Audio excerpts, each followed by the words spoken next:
नमस्कार दोस्तों, मैं नरेंद्र पुनः आप सभी के बीच एम ऑनलाइन क्लासेस में आपका स्वागत करता हूं। जैसे कि अभी हमारी पिछली क्लास रस की रही थी बच्चों, तो अब मैं रस का सेकंड पार्ट लेकर आया हूं और इसमें बच्चों मैं आपको 5 रस की यहां जानकारी दूंगा। बच्चों 5 रस के बारे में आज मैं आपको पढ़ाऊंगा। फिर नेक्स्ट आपकी बच्चों तीसरी क्लास रहेगी, उसमें जो आपके बाकी के रस रह जाएंगे उनको क्या किया जाएगा बच्चों, कंप्लीट कराया जाएगा। अभी तक हमने पिछली क्लास में बच्चों क्या पढ़े थे, रस पढ़े थे, स्थायी भाव पढ़े थे, विभाव पढ़ा था, अनुभाव पढ़ा था और बच्चों संचारी भाव पढ़ा था। अब रस के बारे में जानते हैं कि रस क्या है।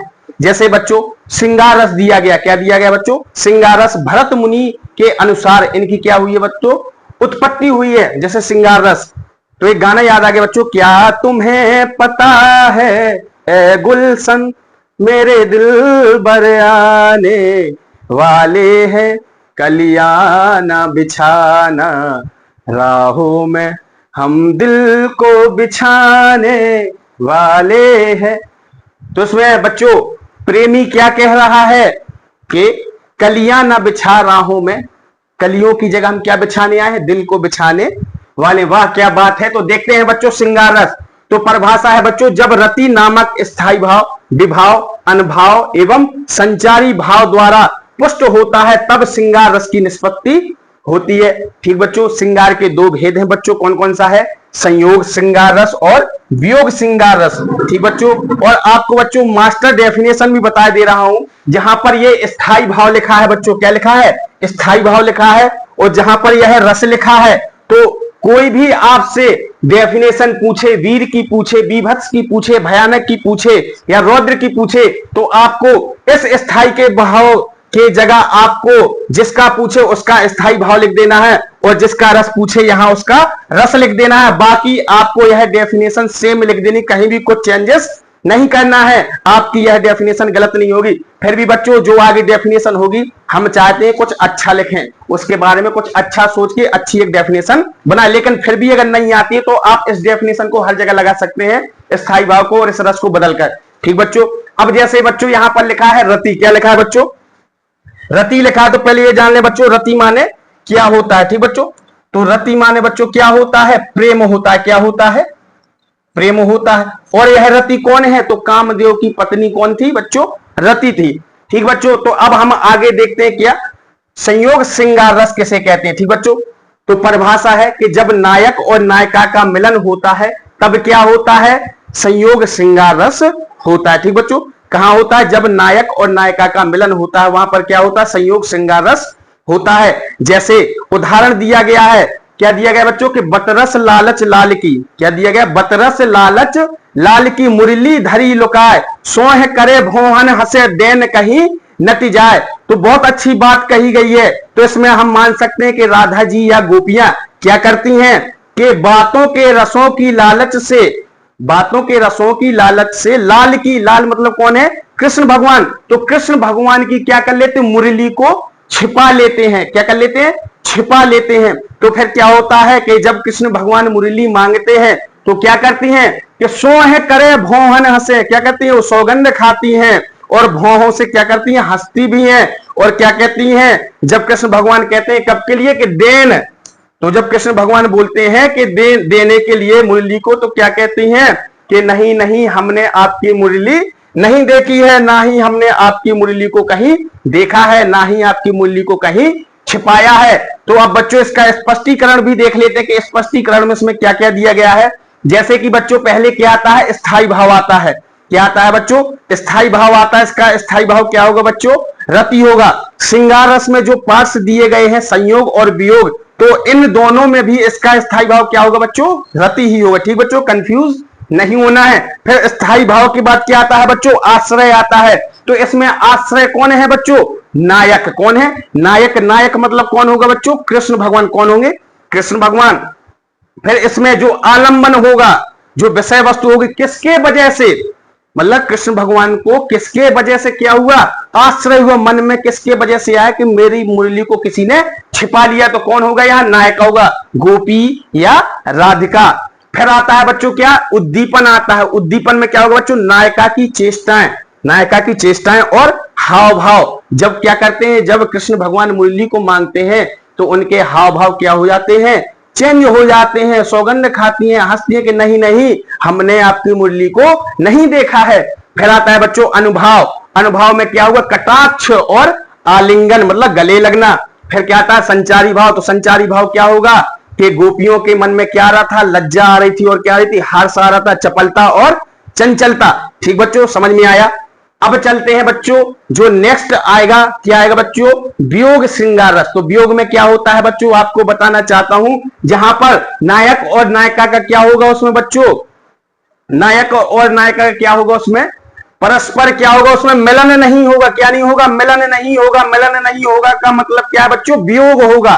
बिछड़ने का उसमें क्या दर्शाया जाएगा कि उसमें वियोग कराया जाएगा, उसी को हम क्या कहेंगे, वियोग श्रृंगार रस कहेंगे। परिभाषा, जहां पर नायक नायिका के वियोग का वर्णन हो वहां वियोग श्रृंगार रस होता है। उदाहरण हे, उदाहरण दिया गया बच्चों, बहुत अच्छा उदाहरण है और आपने इसको कई बार देखा होगा कि हे खग मृग हे मधुकर श्रेणी, तुम देखी सीता मृग नैनी। तो यहां पर बच्चों देखते हैं कौन आते हैं कि श्री रामचंद्र जी आते हैं। कौन आते हैं, श्री रामचंद्र जी आते हैं और क्या कहते हैं कि जब रावण आता है, कहां पर, जब रावण वन में आता है और सीता जी को क्या कर ले जाता है, चुरा ले जाता है या उठा ले जाता है, तब राम जी जब वन में प्रवेश करते हैं, जब अपनी कुटिया में देखते हैं तो वहां सीता जी को नहीं पाते हैं।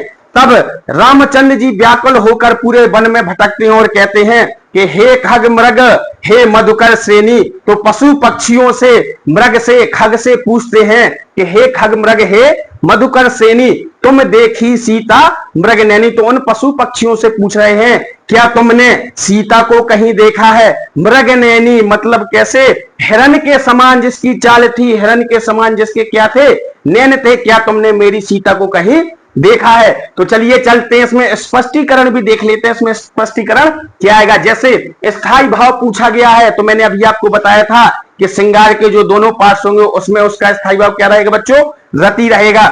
जैसे इसमें भी क्या रहेगा, रति रहेगा। और देखते हैं इसमें आश्रय। तो आश्रय कौन है, किसके मन में क्या आया, राम के मन में। किसके मन में, राम के मन में आया। और इसमें आलंबन कौन है, किसके वजह से, किसके वजह से उनके हृदय में क्या आया, वियोग का रस आया, वियोग का भाव आया। ठीक है, तो किसके वजह से आया बच्चों, सीता के वजह से।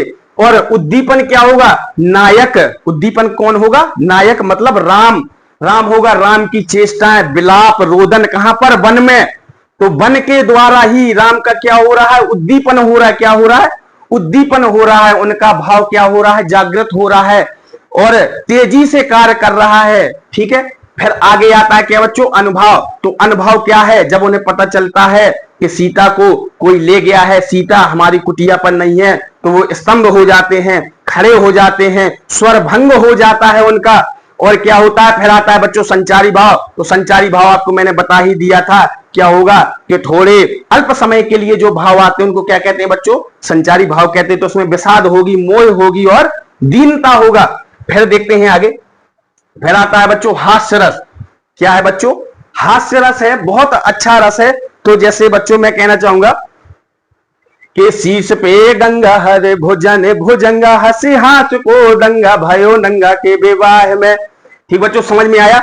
ये जो उदाहरण है ये बहुत बार इसमें पूछा जाता है। अगर आपको कोई याद नहीं आता तो आप ये भी लिख सकते हैं कि शीश पे गंगा हंसी भुजन भुजंगा, हंसी हास को दंगा भयो नंगा के विवाह में। ये हास्य रस का उदाहरण है बच्चों। जैसे हम परिभाषा देख लेते समझ लेते हैं। तो इसमें क्या कह रहा है, किसी की विकृत वेशभूषा और चेष्टा आदि को देखकर जब हास्य नामक स्थायी भाव, विभाव, अनुभाव अथवा संचारी भाव द्वारा पुष्ट होता है, तब हास्य रस की क्या होती है बच्चों, निष्पत्ति होती है।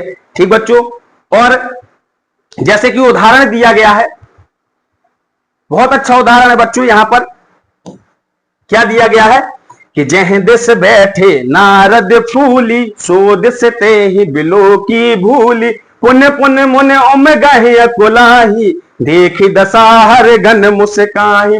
जह दिस बैठे नारद फूली, सो दिस ते ही बिलो की भूली, पुण्य पुण्य मुन ओम गाहि कुलाही, देखी दशा हर गन मुस्काही।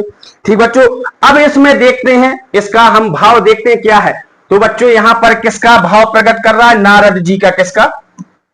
नारद जी का भाव प्रकट कर रहा है। तो इसमें क्या होता है कि भगवान ने नारद जी को वरदान दिया था कि तुम सबसे सुंदर होगे। ठीक है, तो क्या होता है कि अब उस टाइम पे बच्चों शीशा तो था नहीं, आईना तो दिया नहीं गया था कि नारद जी देखने के हम कितने सुंदर लग रहे हैं। तो नारद जी को बहुत गर्व था अपने ऊपर कि मैं तो सबसे सुंदर हूं, यहां जो भी देवता बैठे हैं मुझसे ज्यादा सुंदर कोई नहीं है, क्योंकि वो तो वरदान था। फिर क्या होता है, तो नारद जी कहां पर आते हैं? कन्या को देखने आते हैं विवाह के लिए। तो नारद जी बढ़िया बैठे होते हैं, उन्हें तो लगता है बस मुझसे ज्यादा सुंदर तो कोई है ही नहीं है, जो कन्या आएगी वो तो मुझे ही देखेगी, मुझसे ही विवाह का प्रस्ताव रखेगी। लेकिन फिर क्या होता है कि जह दिस बैठे नारद फूली। तो कहने का मतलब है कि जिस तरफ नारद जी बैठे हुए थे, कहने का मतलब कि जिस तरफ नारद जी बैठे हुए थे, सो दिस तहीं बिलो की भूली। जो कन्या आती है वो भूल कर भी उस तरफ नहीं देखती है।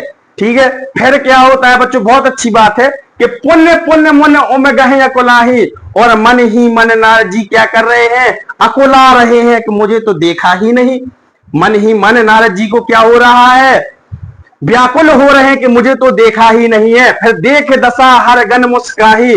और नारद जी की ऐसी दशा को देखकर हर माने क्या होता है? शिव होता है। क्या होता है? हर माने शिव होता है, या हरि भी कह सकते हैं। तो देख दशा हरि गन मुस्काही। तो उन नारद जी की दशा देखकर जो शिव के गण हैं वो मन ही मन क्या कर रहे हैं? मुस्का रहे हैं। ठीक है बच्चों, समझ में आया सभी को? अब चलते हैं आगे, देखते हैं अब कौन सा रस है बच्चों। अब जैसे अभी इसी का बच्चों स्पष्टीकरण रह गया था, किसका? हास्य रस का। तो स्पष्टीकरण देखते हैं। स्थायी भाव बच्चों आपको मैंने बता ही दिए थे पहले ही, पहली क्लास में आपको समझा दिए थे स्थायी भाव सभी के। तो स्थायी भाव बच्चों इसमें क्या है? इसका हास्य है। आश्रय कौन होगा? आश्रय मतलब किसके मन में आया, किसको देखकर? तो नारद जी को देखकर हर गण शिव के भक्तों को, शिव गण को क्या आया? हंसी आई। क्या आई? हंसी आई। मन ही मन मुस्काने। तो आश्रय क्या होगा? हर गण होगा। आलंबन क्या होगा? किसके वजह से? आलंबन मतलब बच्चों विषय वस्तु। तो किसके वजह से हर गण मुस्काए थे? तो किसकी वजह से? नारद मुनि के वजह से। और उद्दीपन क्या होगा? कि नारद जी की आकृति, चेष्टा और विलक्षण ऐसे थे कि क्या हुआ कि उनका जो हंसना था, किसका? उनके मुस्कुराने की जो वजह थी, किसकी? हर गण की। तो कैसी हो जाती है? दोगुनी हो जाती है। फिर अनुभव आता है। तो अनुभव में क्या करेगा कि वो हंसेंगे, खड़े होंगे और भागेंगे। ठीक है, फिर आता है बच्चों संचारी भाव। तो संचारी भाव आप समझ ही गए बच्चों, यहां काय का रस दिया गया? हास्य का। तो यहां हास्य का भाव है, तो क्या आएगा? हर्ष आएगा, चपलता आएगी और चंचलता आएगी। ठीक बच्चों, समझ में आया सभी को? हर्ष आएगी और चपलता आएगी और चंचलता आएगी। ठीक बच्चों, अब आगे देखते हैं। अब आता है बच्चों करुण रस। करुण का मतलब बच्चों इसका जो स्थायी भाव होता है क्या होता है बच्चों? शोक होता है। क्या होता है? शोक होता है। जिस प्रकार वियोग में भी क्या होता है? दुख होता है, उसी प्रकार करुण में भी क्या होता है बच्चों? शोक होता है। ठीक बच्चों, आशा करता हूं कि सभी को समझ में आ रहा होगा। तो जैसे देखते हैं, जैसे इसका उदाहरण देखते हैं बच्चों, सॉरी परिभाषा देखते हैं बच्चों। तो दिया गया है कि इष्ट विनाश करुण मतलब शोक कब पैदा होगा? तो इष्ट विनाश बंधु वियोग के कारण, इष्ट विनाश बंधु वियोग के कारण जब हृदय में उत्पन्न शोक नामक स्थायी भाव, विभाव, अनभाव अथवा संचारी भाव के संयोग में करुण रस की क्या होती है बच्चों? निष्पत्ति होती है। समझ में आया सभी को कि इष्ट विनाश एवं बंधु वियोग के कारण जब हृदय में उत्पन्न शोक नामक स्थायी भाव, विभाव, अनभाव तथा संचारी भाव के संयोग में करुण रस की निष्पत्ति होती है, उसी को हम क्या कहते हैं बच्चों? करुण रस कहते हैं। ठीक बच्चों, जैसे कि उदाहरण देखते हैं, दिया गया है कि शोक विकल सब रोवह रानी, रूपशील बल तेज बखानी, करहि बिलाप अनेक प्रकारा, परहि भूमि तल बारहि बारा। शोक विकल सब रोवह रानी, रूपशील बल तेज बखानी, करहि बिलाप अनेक प्रकारा, परहि भूमि तल बारहि बारा। तो बच्चों यहां पर क्या हो रहा है, दशरथ जी का वर्णन हो रहा है। दशरथ जी के मृत शरीर को लेकर वहां पर जो तीनों रानियां हैं और जो उनकी प्रजा है वहां पर शोक क्या कर रहे हैं, व्यक्त कर रहे हैं। तो देखते हैं इसका स्पष्टीकरण, देखते हैं और समझते हैं। तो कहने का मतलब जो इसका स्थायी भाव होगा बच्चों क्या होगा, शोक होगा। जो आश्रय है, आश्रय कौन है, किसके मन में है, तो तीनों रानियों के मन में। किसके मन में, तीनों रानियों के मन में क्या है, किसके वजह से, दशरथ जी के वजह से उनके मन में क्या आया, शोक भाव आया। ठीक बच्चों, तो आलंबन कौन हुआ, आलंबन मैंने आपको बताया था, आलंबन को ही बच्चों हम क्या कहते हैं, विषय वस्तु कहते हैं। तो आलंबन कौन होगा बच्चों, यहां दशरथ जी होंगे। ठीक, और बच्चों यहां पर उद्दीपन, किस वजह से उनका जो भाव है, किसका, दुख का या शोक का भाव है, वो क्या हो रहा है, तेजी से जागृत हो रहा है या तेजी से बढ़ रहा है। तो किसके वजह से, दशरथ जी के मृत शरीर को देखकर।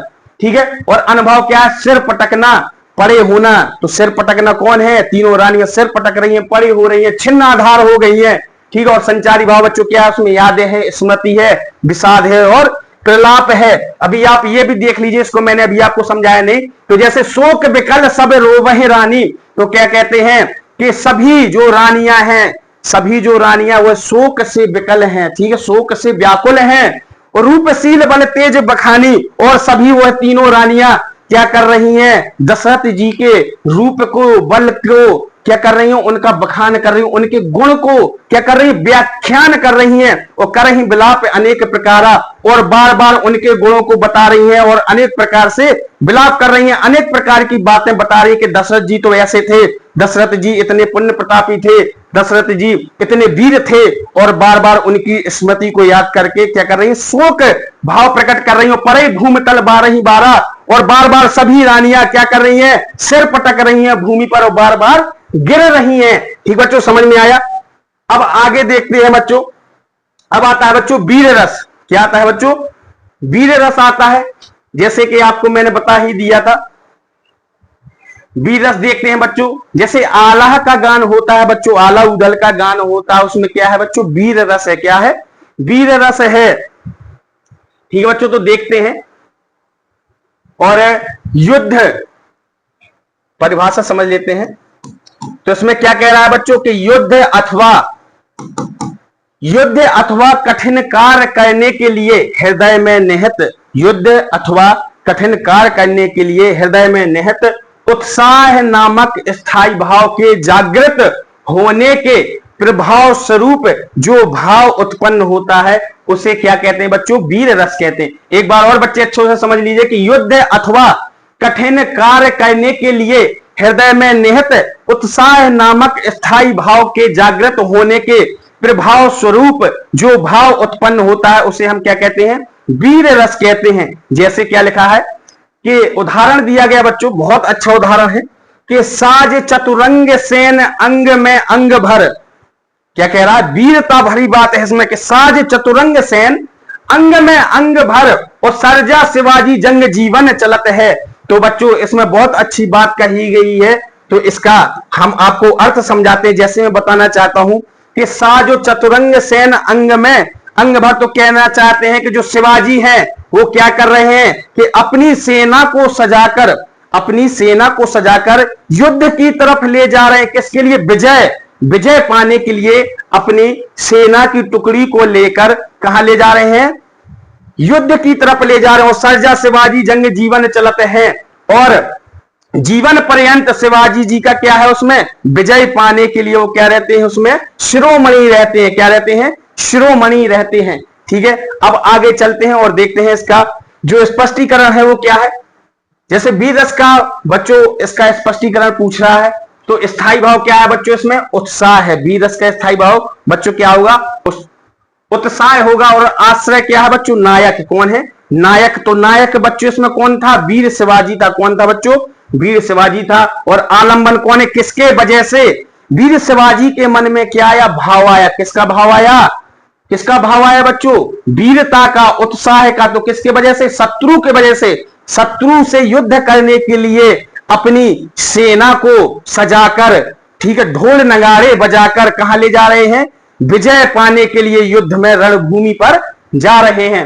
ठीक बच्चों, तो आलंबन कौन होगा बच्चों? शत्रु होगा। अनुभाव क्या होगा बच्चों? उसमें रोमांच होगा। क्या होगा? हृदय में क्या हो गया?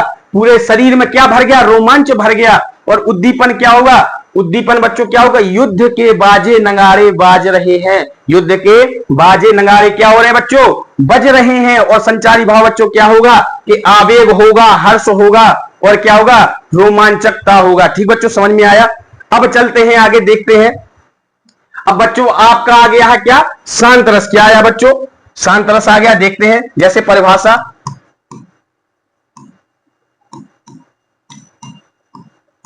ये जो रस है बच्चों बहुत अच्छा रस है। ठीक, शांत रस। शांत रस का मतलब होता है कि हमें दुनियादारी से कोई मतलब नहीं। ठीक बच्चों, हमें दुनियादारी से कोई मोह ममता से कोई मतलब नहीं। ठीक है, हम अपना जीवन वैराग्य बिताना चाहते हैं। क्या बताना चाहते हैं? वैराग्य बताना चाहते हैं। ठीक है, तो देखते हैं इसकी परिभाषा, समझते हैं कि ज्ञान की प्राप्ति अथवा संसार से वैराग्य होने के पश्चात जब मनुष्य को न सुख और दुख ना किसी से द्वेष राग होता है, तो ऐसी मनोस्थिति, क्या बच्चों? ऐसी मनोस्थिति में मन में उठा विभाव क्या होगा? शांत रस कहलाता। समझ में आया बच्चों? कहने का मतलब है कि जब ज्ञान की प्राप्ति अथवा संसार से वैराग्य होने के पश्चात जब मनुष्य को ना सुख दुख और ना किसी से द्वेष राग होता है, तो ऐसी मनोस्थिति में मन में उठा विभाव क्या कहलाएगा बच्चों? शांत रस कहलाएगा। ठीक है बच्चों, समझ में आया सभी को? अब देखते हैं किस प्रकार से। जैसे इसमें क्या बच्चों? वैराग्य है, मतलब कोई मोह माया नहीं है, संसार से कोई लेना देना नहीं है। तो एक इसमें एक गाना और याद आ गया बच्चों कि ये दुनिया ये महफिल तेरे काम की नहीं, तेरे काम की नहीं।